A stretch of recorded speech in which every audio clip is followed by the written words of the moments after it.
आपको दिखाया। जब मैं राजस्थान जाती हूँ और मैं एक ऐसे शख्स से मिलती हूँ जिसके हार्ट का ऑपरेशन मुफ्त में हो गया, और वो ऐसे करके कहता है कि ये जो योजना है दीदी, इसकी वजह से मुझे एक पैसा नहीं देना पड़े, तो अच्छा लगता है, क्योंकि एक जिम्मेदारी होती है आपके प्रति, एक जवाबदेही होती है। मैं जहाँ जहाँ जाती हूँ मैं एक कहानी बताती हूँ कि जब मेरे पिताजी प्रधानमंत्री थे, उनके साथ मैं अमेठी घूमती थी, उनका चुनावी क्षेत्र था। अमेठी के जो गांव के लोग थे वो बेझिझक उनको डांटते थे, और वो इतना भी कह देते कि राजीव भैया प्यार देंगे हम आपको, लेकिन हमारी सड़क ठीक नहीं की ना आपने 6 महीनों में, तो वोट नहीं मिलने वाला। कहते थे, मुंह पे कहते थे, और वो प्रधानमंत्री थे, नाराज नहीं होते थे, डांटते नहीं थे, ये नहीं कहते थे कि देखो मैं कौन हूं, ऐसे मत बात करो मेरे से। सर झुकाकर उनसे कहते थे कि हाँ, इसका ऑर्डर मैंने दे दिया, इसमें देर लग गई है।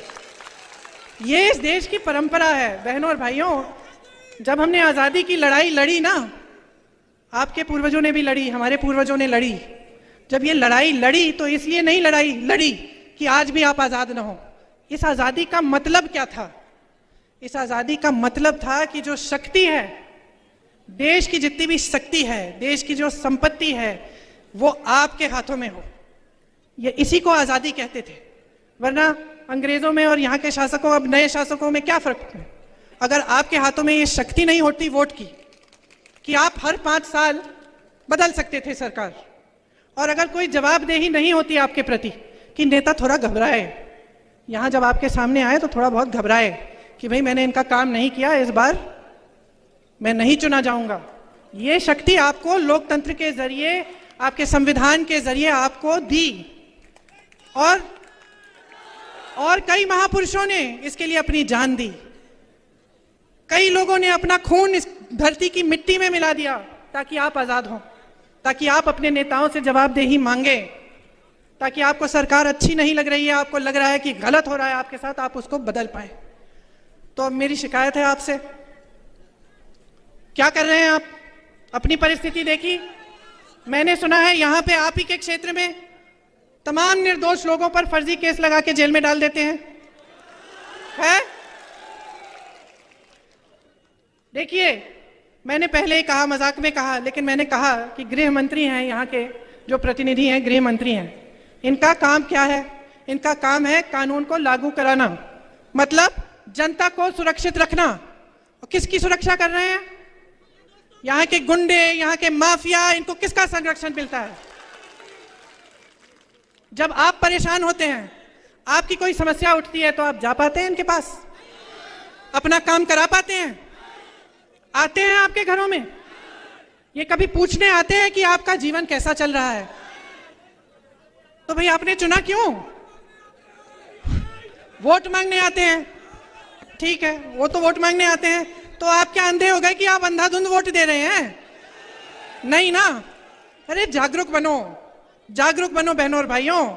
आपका देश है, आपका प्रदेश है, ये आपका इलाका है। गुंडों के हाथों में सौंपना चाहते हैं आप इसे? अपने बच्चों के लिए रोजगार चाहते कि नहीं?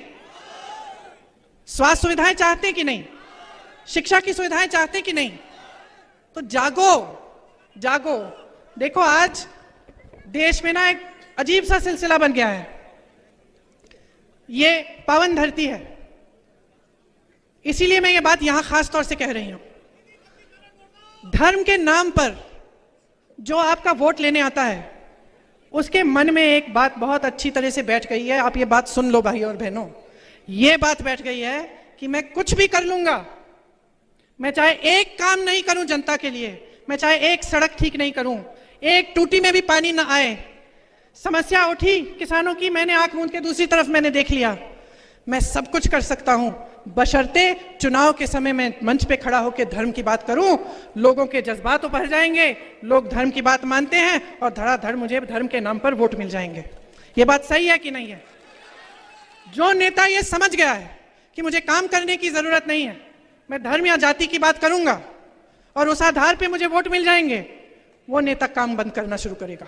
वो करेगा ही नहीं। कल को आप ये जो नेता यहाँ पे हम लोग बैठे हैं सब, कल हमें आप छूट दे दो, हमें आप कह दो कि भाई काम करने की जरूरत नहीं है, आप हमारी जज्बात की बातें करो, आपको वोट मिल जाएगा, तो हम भी बैठ जाएंगे। क्यों नहीं? ये तो इंसान की फितरत होती है।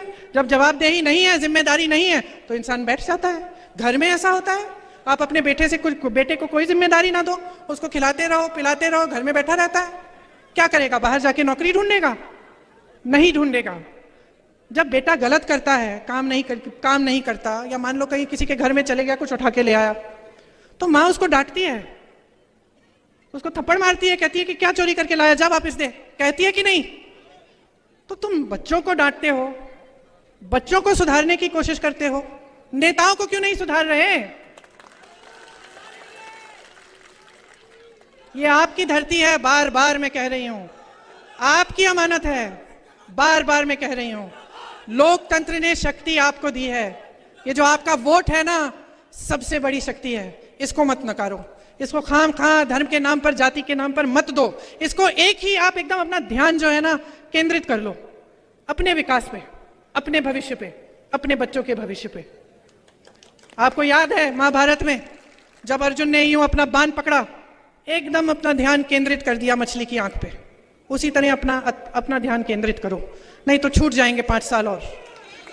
जो बर्बादी आप देख रहे हो, जो ये घोटालों वाली सरकार है, एक के बाद एक भ्रष्टाचार की सरकार है, समझ लो इसका नुकसान कोई नेता नहीं भर रहा है, कोई नेता नहीं भर रहा है। इसका नुकसान आप भर रहे हो, आपके बच्चे भर रहे हैं, आप भुगत रहे हो। भ्रष्टाचार से मालूम है सबसे ज्यादा नुकसान किसको होता है? युवाओं को, सबसे ज्यादा। ये पैसा आता कहाँ है? जब हम सुनते हैं कि फलाना घोटाला हो गया, 2000 करोड़ रुपए का घोटाला, 3000 करोड़ रुपए का घोटाला, व्यापम घोटाला, किसी और का घोटाला, तो ये जो 2000-3000 करोड़, हम किसकी बात कर रहे हैं? किसके पैसे हैं ये? एक दूसरे से तो नहीं ले रहे हैं ये नेता, नहीं ना, किसी दूसरी राजनीतिक पार्टी से भी नहीं ले रहे हैं। किससे ले रहे हैं? आपसे ले रहे हैं। लोकतंत्र में ना सरकार की कोई संपत्ति नहीं होती है, जनता की होती है। जितनी भी संपत्ति है आपकी है, तो आपको जागरूक बनना पड़ेगा। और जब मैं कहती हूं ध्यान केंद्रित करो, तो सोचो भाई सरकार हमें क्या दे रही है? क्या महिलाओं को हर महीने कुछ मिल रहा है? क्या रोजगार मिल रहा है? रोजगार से हमारी कमाई हो रही है? किसानों को राहत मिल रही है? ये बड़े बड़े लंबे चौड़े बिजली के बिल जो आते हैं, इसमें राहत मिल रही है? पूछो, क्योंकि ये सब आपका अधिकार है, कोई आप पर एहसान नहीं करता। हम जब कहते हैं ना, नेताओं की आदत भी खराब कर दी आपने, कहते कि हम दे रहे हैं, हम आपको हर महीने पैसे देंगे, कहते हैं ना सब नेता, कहते हैं कुछ नहीं दे रहे हैं, ये सब आपका पैसा है, आपको वापस कर रहे हैं। कहना चाहिए हम आपका पैसा लौटा रहे हैं, ये कहना चाहिए। तो आदत खराब मत करो। अब बहुत समय हो गया है, 18 सालों से भुगत रहे हो। अगर आपने खुद अपने जीवन में खूब तरक्की देखी है, आप खुश हो, आप परेशान नहीं हो, तो ठीक है, फिर से भाजपा की सरकार बना दो। नहीं, मैंने सुना है कि इस बार खासतौर से दतिया में बदलाव आ रहा है। मैंने सुना है कि खनन माफिया, लैंड माफिया से आप छुटकारा चाहते हैं। मैंने सुना है कि जो भ्रष्टाचार हो रहा है, जो मिलावट हो रहा है, नशाखोरी हो रही है, इससे आप छुटकारा चाहते हैं। सही सुना है?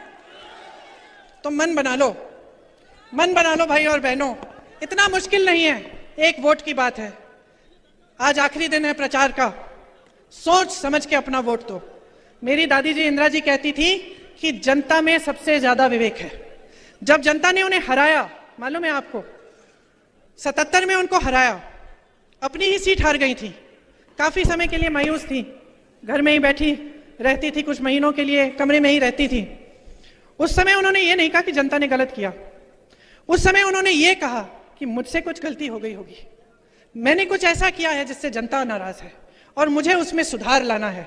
ये होता है असली नेता।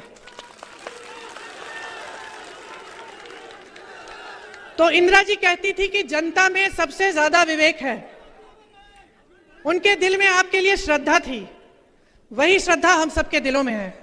इसलिए मैं यहां आती हूं, आपसे वोट नहीं मांगती, आपसे शिकायत करती हूं और आपसे जागरूकता मांगती हूं, क्योंकि मेरे मन में भी आपके लिए श्रद्धा है। मैं जानती हूं कि ये लोकतंत्र है, आप ही सर्वोपरि हैं, नेता को बनाने वाले आप हैं, लेकिन ये बात आपको समझनी पड़ेगी।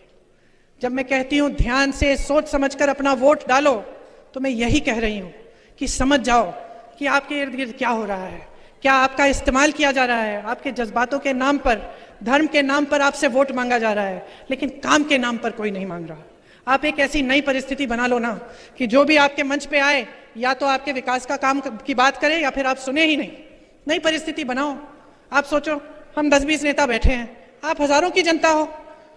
हमने फिजूल की बात शुरू की, आप चिल्लाना शुरू कर लो, बोलो हमें नहीं सुननी है बात, हमारे काम की बात सुनाओ, तो हम मजबूर हो जाएंगे ना। हम आपके गांव आए, हमने काम नहीं किया आपके लिए, बहुत घोषणाएं की थी, बहुत वचन दिए थे, पूरे नहीं किए, तो जब हम गांव आते हैं तो हमें जवाबदेह बनाओ। अमेठी की जनता करती थी, ज्यादा साल नहीं गुजरे हैं।